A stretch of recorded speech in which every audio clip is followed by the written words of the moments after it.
ବ୍ୟାସକବି ଫକୀର ମୋହନ ସେନାପତିଙ୍କ ଜୀବନୀ। ମେଳିଆ ମାନେ ଆଲୋଚନାରେ ଏକମତ ହେଲେ ଯେ ସେମାନେ ରାଜନଗରକୁ ଲୁଟପାଟ କରିବେ, ଯାହା ଧନ ସମ୍ପଦ ଅଛି ତାକୁ ବହି ନେଇଯିବେ।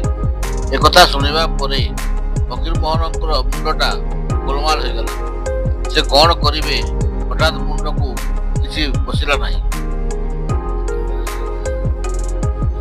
ଶଶ ମନେ ମନେ ଚିନ୍ତା କଲେ, ରାଜନଗରରୁ ସମସ୍ତ ଧନ ସମ୍ପତ୍ତି ଲୁଟପାଟ କରି ବହି ନେଲେ ରାଜାଙ୍କ ପରିବାରର ଅବସ୍ଥା କଣ ହେବ? ରାଜା ସିନା ନାହାନ୍ତି, ହେଲେ ତାଙ୍କ ପରିବାରର ଅନ୍ୟ ସଦସ୍ୟମାନେ ତ ଅଛନ୍ତି। ସେମାନେ ରାଜବାଟୀ ମଧ୍ୟରେ ବନ୍ଦୀ ଜୀବନ କଟାଉଛନ୍ତି। ହେ ପ୍ରଭୁ ଜଗନ୍ନାଥ, ହେ କାଳିଆ ସାଥ, ମୋତେ କିଛି ବୁଦ୍ଧି ଦିଅ। ରାଜ ପରିବାର କିପରି ରକ୍ଷା ପାଇବେ ଉପାୟ ବତାଇ ଦିଅ। ସତକୁ ସତ ପ୍ରଭୁଙ୍କ ଦୟାରୁ ତାଙ୍କୁ ଉପାୟଟିଏ ମିଳିଗଲା। ମେଲିଆ ନେତା ଧରଣୀଧର ବହୁତ ପାନ ଖାଆନ୍ତି। ଏହା ଜାଣିବା ପରେ ଚତୁର ଫକୀର ମୋହନ ଭଲ ଉପାୟଟିଏ ପାଇଗଲେ। ସେ ସମୟ ସୁବିଧା ଓ ସୁଯୋଗ ଦେଖି ଧରଣୀଧରଙ୍କୁ କହିଲେ, ଯଦି ଆପଣ ଅନୁମତି ଦିଅନ୍ତେ ମୁଁ ଚିଠି ଲେଖି ଆପଣଙ୍କ ପାଇଁ ଘରୁ ପାନ ଓ ଗୁଆ ଇତ୍ୟାଦି ମଗାଇ ଦିଅନ୍ତି, ଆପଣ ଖାଆନ୍ତେ। ଧରଣୀଧର କିଛି ସମୟ ଚିନ୍ତା କରି ମନେ ମନେ ସ୍ଥିର କଲେ, ଗାଁର ପାନ ଗୁଆ ଭଲ ସ୍ୱାଦୁ ଲାଗେ, ଯାହାକୁ ଖାଇଲେ କିଛି ବିପଦ ନାହିଁ। ତେଣୁ ସେ ଗାଁରୁ ପାନ ଗୁଆ ମଗାଇବାକୁ ଫକୀର ମୋହନଙ୍କୁ ଅନୁମତି ଦେଲେ। ଫକୀର ମୋହନ ଖୁସି ହୋଇ ଗାଁକୁ ଖଣ୍ଡେ ଚିଠି ଲେଖିଲେ।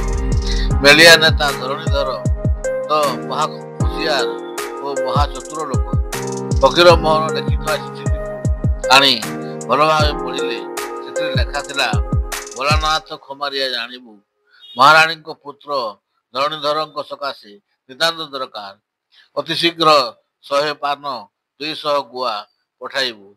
ଉତ୍ତର ପଟୁ ମାହାରା କରି ଆଖୁ ବାଡ଼ିକୁ ପାଣି ବୁହାଇ ଦେବୁ, ନହେଲେ ଆଖୁ ବାଡ଼ି ବିନାଶ ଯିବ ଜାଣିବୁ। ଇତି ଫକୀର ମୋହନ ସେନାପତି। ଧରଣୀଧର ଚିଠିଟି ଆଣି ପଢ଼ି ଜାଣିପାରିଲେ ଚିଠିରେ ପାନ ଗୁଆ ଆଉ ଚାଷ କଥା ଲେଖା ହୋଇଛି। କିଛି ଅସୁବିଧା ନାହିଁ।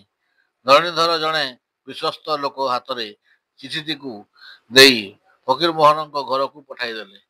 ସେ ଚିଠି ଖଣ୍ଡିକ ଭୋଳାନାଥଙ୍କ ପାଖକୁ ଲେଖାଯାଇଥିଲା। ଦୀର୍ଘଦିନ ପରେ ଫକୀର ମୋହନଙ୍କ ପାଖରୁ ଚିଠି ଖଣ୍ଡିଏ ଆସିଛି। ଗାଁରେ ହଲଚଲ ପଡ଼ିଗଲା।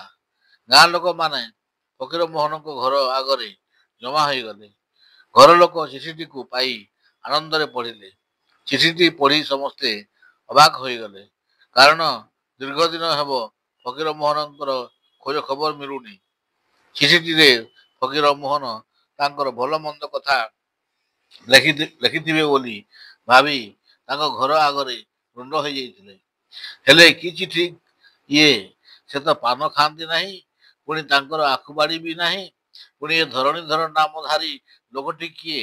ଏଠାରେ ଭୋଳାନାଥ ଖମାରିଆ ବୋଲି ଲୋକ ତ କେହି ନାହାନ୍ତି। ଏ ଚିଠିର ଅର୍ଥ କଣ? ସେଠାରେ ଜମା ହୋଇଥିବା ଲୋକ ଓ ଆଖପାଖ ଗ୍ରାମର ଲୋକ ଚିଠିଟିର ସଠିକ ଅର୍ଥ କେହି ହେଲେ ବାହାର କରି ପାରିଲେ ନାହିଁ। ସମସ୍ତେ ଚିନ୍ତାରେ ପଡ଼ିଗଲେ। କେତେକ ଜ୍ଞାନୀ ଓ ବୁଦ୍ଧିଜୀବୀ ଲୋକଙ୍କ କାନରେ ଏକଥା ପଡ଼ିଲା। ସେମାନେ ମଧୁ ବାରିଷ୍ଟରଙ୍କ କଥା କହିଲେ। ସେତେବେଳେ ଆମ ରାଜ୍ୟରେ ଜଣେ ବିଖ୍ୟାତ ଓକିଲ ଥିଲେ। ତାଙ୍କ ନାଁ ଥିଲା ଉତ୍କଳ ଗୌରବ ମଧୁସୂଦନ ଦାସ। ଲୋକେ ଡାକନ୍ତି ମଧୁ ବାରିଷ୍ଟର। ସେ ଜ୍ଞାନୀ, ଗୁଣୀ ଓ ବଡ଼ ବୁଦ୍ଧିମାନ ଲୋକ ଥିଲେ। ଚିଠିଟି ନେଇ ତାଙ୍କୁ ଦେଲେ।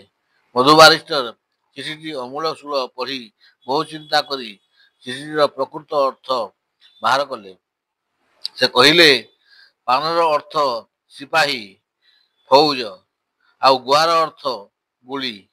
ଅତି ଶୀଘ୍ର 100 ଫୌଜ ଓ 200 ଗୁଳି ନେଇ ଉତ୍ତର ପଟୁ ଯାଇ ବିଦ୍ରୋହୀମାନଙ୍କୁ ଅତି ଶୀଘ୍ର ଆକ୍ରମଣ କରିବାକୁ ହେବ, ନହେଲେ ଆଖୁବାଡ଼ି ଅର୍ଥାତ୍ ରାଜନଗର ନଷ୍ଟ ହୋଇଯିବ।